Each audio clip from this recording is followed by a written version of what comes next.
think I finally succeeded at making a 220mm ship that doesn't suck. I tried it over 1.5 years of playing Highfleet to get the rocket launcher ship to function. Always failed in some way. And I think now I got a design that should work. I'm going to call it the Uragan, which I think in Russian means hurricane. And I think there's a real-life rocket launcher called the Uragan in the Russian army. So I got the complete ship design already on my phone as a picture, and now I'm going to rebuild it and comment as I'm building it. So first I designed the doctrine, what the purpose, what the ship is supposed to be for. So the idea is to have 3 220mm launchers. And it's supposed to attack medium to large ships, which means Boreas, Nomads, aircraft carriers, and flagships, which are basically the basic composition of strike groups. And it's supposed to survive a fight long enough to do so much damage to get out of the fight or win the fight.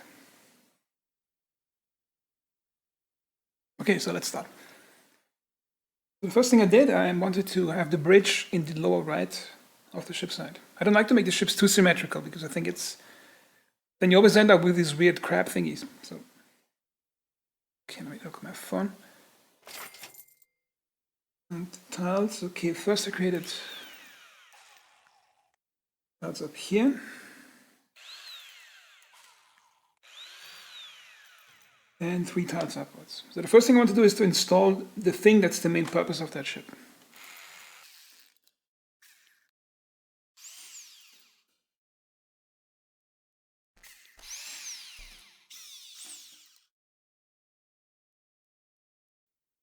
Okay, so now I'm putting the guns down. Now you might wonder, why am I arranging the guns like that?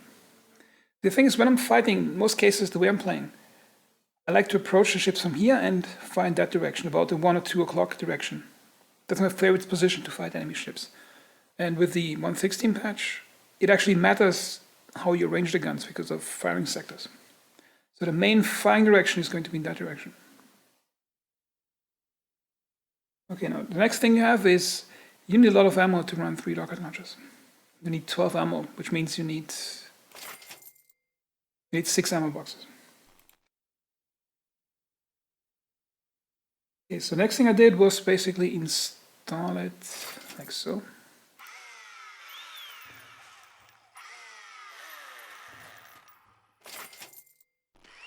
So I built the ship. I built it around about the doctrine, about the purpose of it.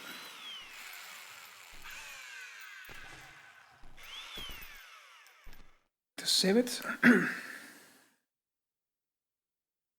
And as with all ship designs, there's a limit on what you can do. If you want to build a ship that's good at everything, then you will eventually have to sell Admiral Dowd or Piotr to buy yourself fuel because you run out of fuel because you use too much fuel. And that was a joke because you cannot sell Piotr or Admiral Dowd. Actually, it would be funny if you could sell them on the market and see how much methane fuel you can get for them. You always have to specialize. Your ship will be good at something, but it's going to suck at something else. Okay, so we got this one. The next thing I want to do is I want to have larger fuel tanks so it can fly long away from the main strike group. It doesn't depend on the tanker too much. Okay, next comes the propulsion systems. So the first thing I did is, I'm also retracing all the dead ends as I was building it today. First thing I did, I built 2 over here. No, which engine was that?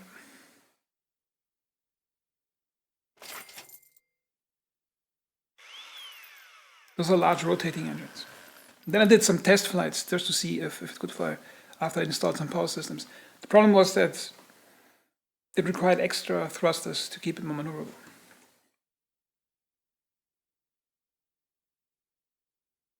Next, I made a mistake here.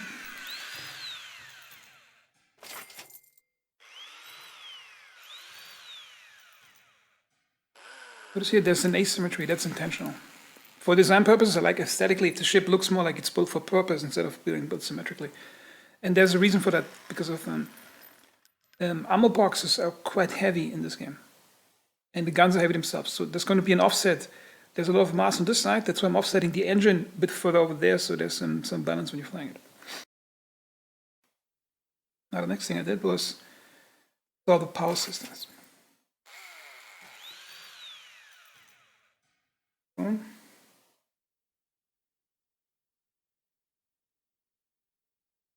Generator here.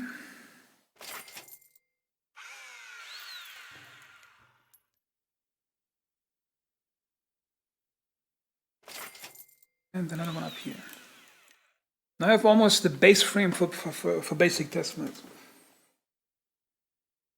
I still need crew on the ship, and what I like to do, I like to group the crew compartments close to the bridge for realism purposes, and I also don't want to put crew compartments close to ammo boxes or guns, because in some way it's cruel to put your crew compartments next to something that explodes. Like you want to pretend like you can for the guys on the ship.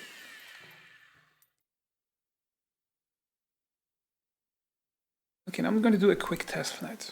I don't have to do it because I know how to design it. It looks at the end, just for showing you the process of making the ship fly.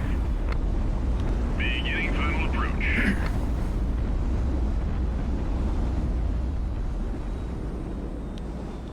What I'd like to design, there's a certain elegant asymmetry to it. 300 meters. 100 meters. Everyone get ready.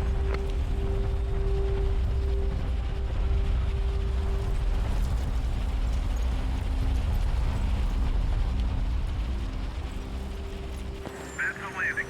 Good work, everyone.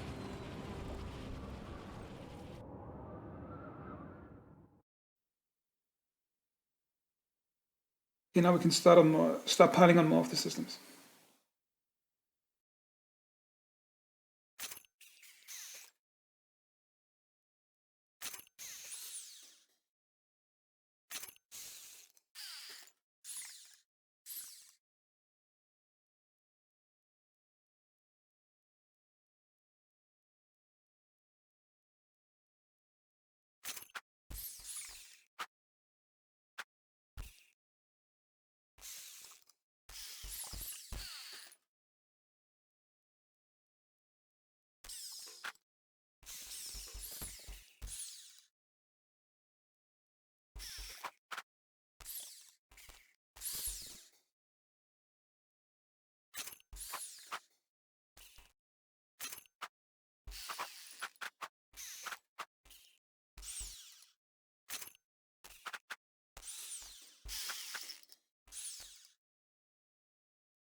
And it's sort of embedded into the armor like this and sticking out. First I built it up here, but then the angle was really bad, so I made it stick out. Now this is obviously a vulnerable point, but the way I'm flying my ships, something coming in a straight line like that is less probable. That's kind of the thing if you design armor for your ships. Sometimes you have to trade complete safety to less probably to get through, which saves you a lot of maneuverability in some other ways. I think it's the beauty of this game. You have to build around certain trade-offs. Yeah, let's see. Armor coating should be complete.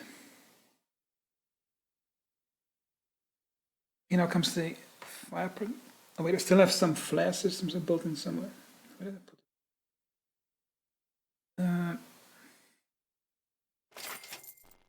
So I gotta fill up the system here. When I first built it, I had a lot of empty space in between here. And then I just filled it with reserve fuel tanks and fire protection systems. There's also space you can later, if you modify the ship in a campaign, like it's say, you don't need 3 rocket launchers, remove one, put a gun in it, and then you have some extra space for, some pre-built extra space for other things. Now we take the flare launcher. I'm going to stick to the south, because that's the least protected area. So when missiles come in, you span them out like that, and they go in here. You obviously need emergency systems. Technically, you don't need them, you just get the moral deficit, but I think it's like for realism purposes. You just want to provide them.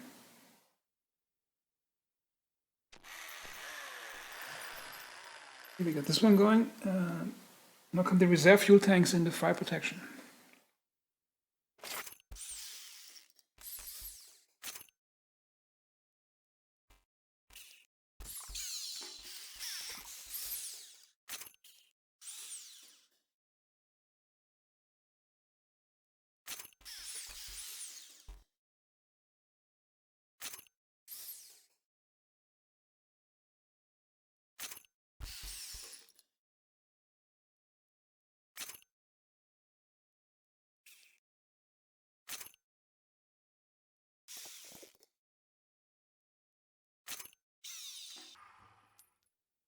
Actually, that's a smaller crew compartment I need.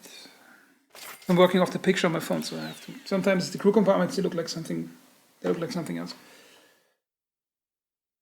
And I'm gonna squeeze in one last fuel tank up here.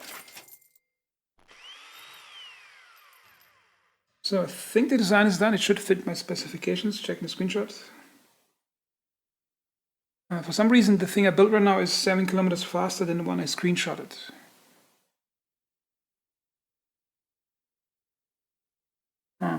Did I forget something important? I think not.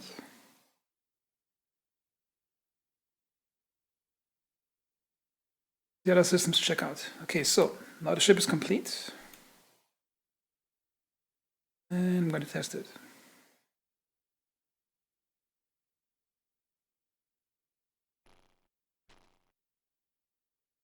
Okay, so the important thing is when you build a ship for a certain doctrine, you have to use it in a certain doctrine, which means this is the thing I'm going to fight mid and big size ships for. And the reason is when the ships approach, I want to put as much fire on them as I can before they start dishing out their own fire. Or at least as soon as I can, because the more I knock out in the first two salvos, the sooner I'm going to win the fight.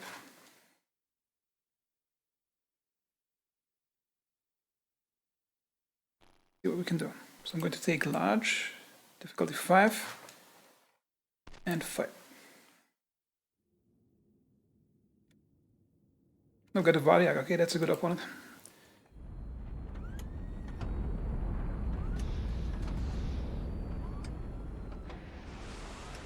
Gotta get used to shooting those rockets because it takes some time for them to get into the right space. Now the good thing is, I'm getting really close. You can put a lot of fireball on the target.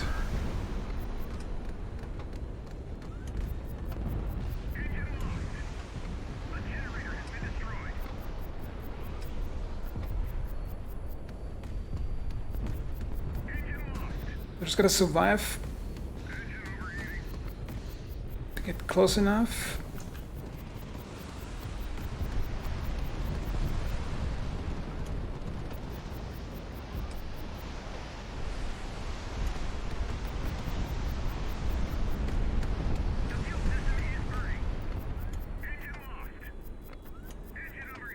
Okay, it's the first combat attempt. Now that Variag is seriously damaged. Okay, crew out. Also, I still need to put the landing gear or some approximation of landing gear in, but I'm going to do after the combat testing retreat. As you can see here, they carved their way through up here and this whole thing detonated. Now, what I actually did, I did on a screenshot, which I forgot to put on. That's why there was a mismatch in the stats. I put this up here. Basically, this is spaced armor. Or an armor cage, if you want to call it. Give me an extra layer of protection against enemy ships carving in. But I think it did well so far, considering it is fighting. Considering it's fighting the Variag itself. Okay.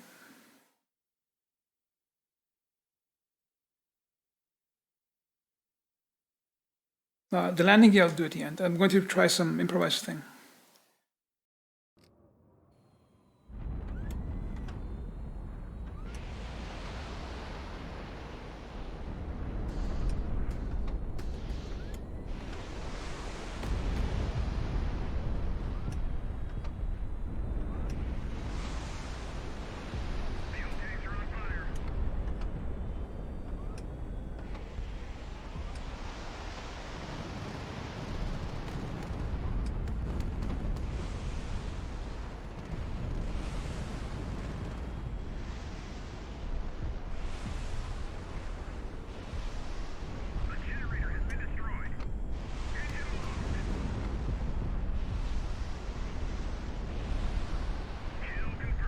Finally.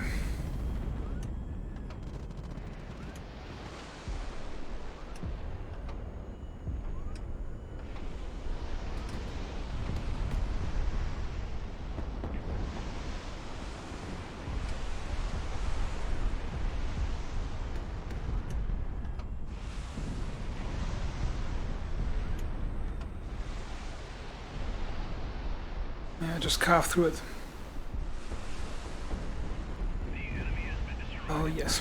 That feels good. Notice these smaller ships, they get cracked there really quickly with that. Okay, now for the landing gear.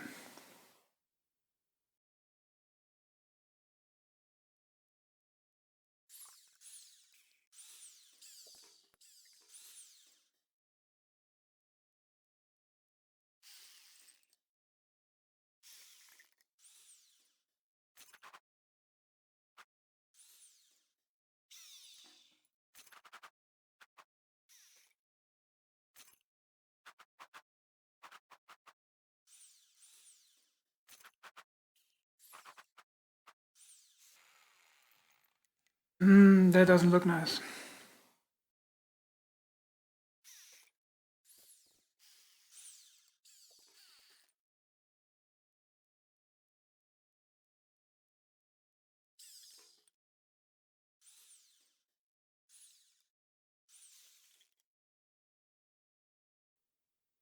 Okay, let's see if that thing can land.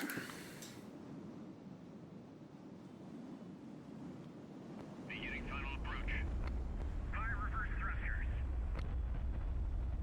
500 meters. 300 meters.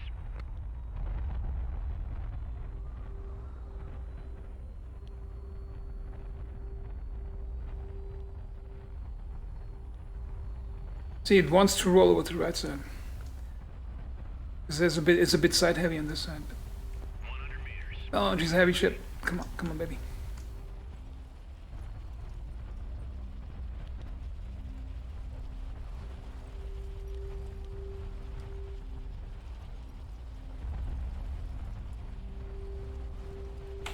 Touchdown confirmed.